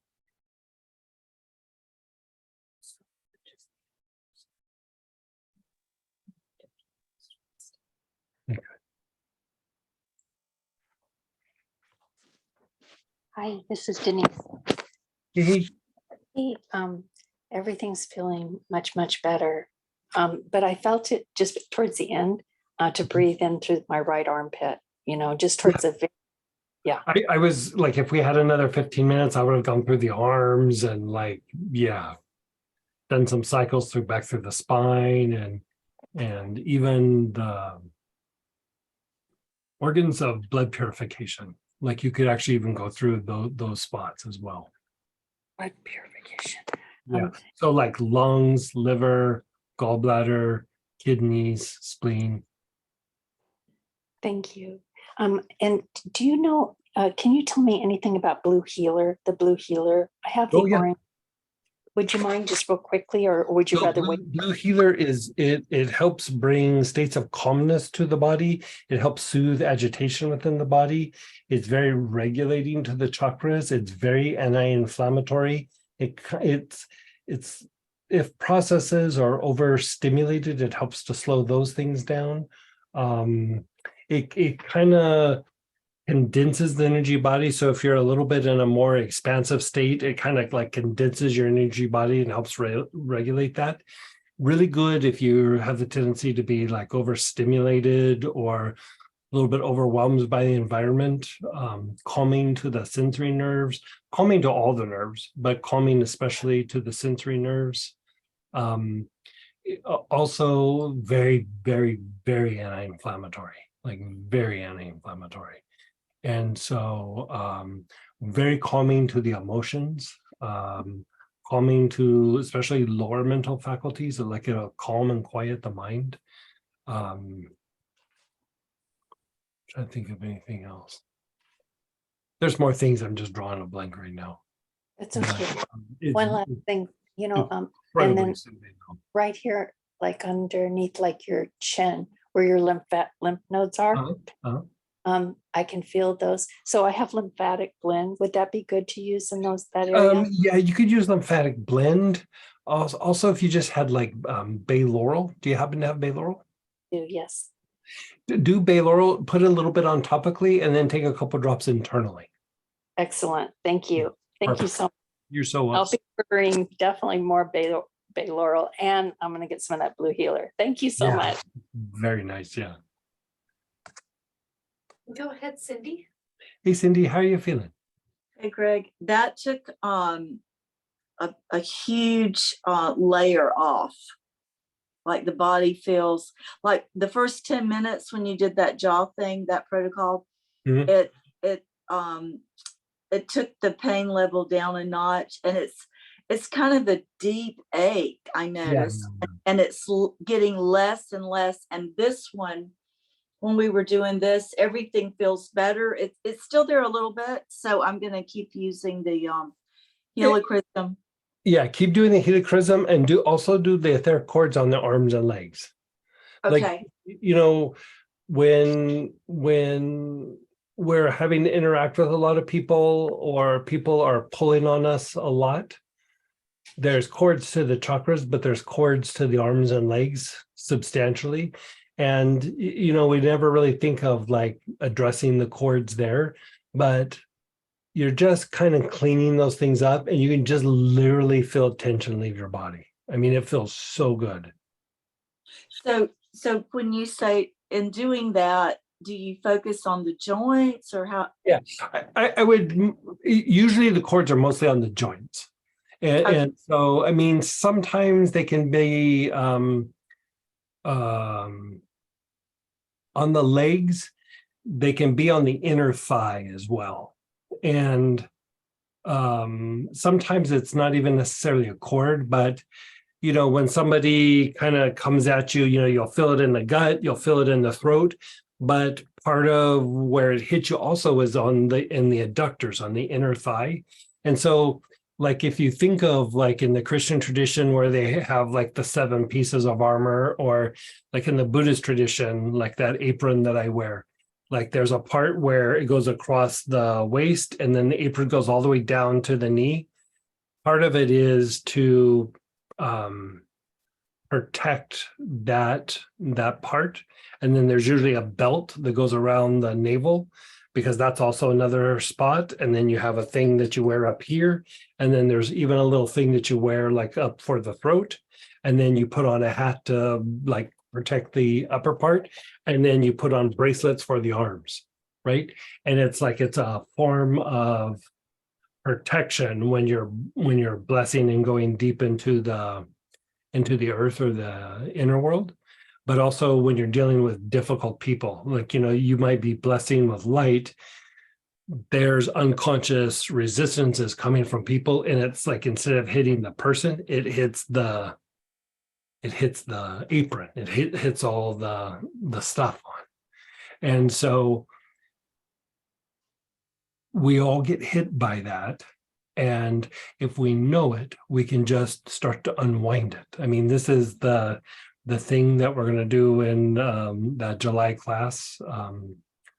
We're going to unwind these different pieces that have to do with like the brain, calming down the agitation in the brain, and just how our energy body interacts with negative people's projections, the things with the earth, like a step further than normal just psychic protection. Like you're going to take it much, much deeper. Yeah. But like just even doing this, you'll notice it takes a bunch of tension out of your body. It takes a bunch of tension out of your body. Yeah, it took a layer off. It was good. Thank you. Yeah. It's interesting that, well, we don't have time. So it's interesting, but for another time. We got to jump over to Astara. So we'll post the link. Follow us if you can, or if you want. We'll be doing the blessing of the prayer petitions. It'll take about 15 minutes, but a little chance to get a little bit more cleaned up. And if not, tomorrow night, 7:00 Central Time, we'll be doing our master healing techniques. So join us if you can. Remember, weekends also a free class. So join us if you can.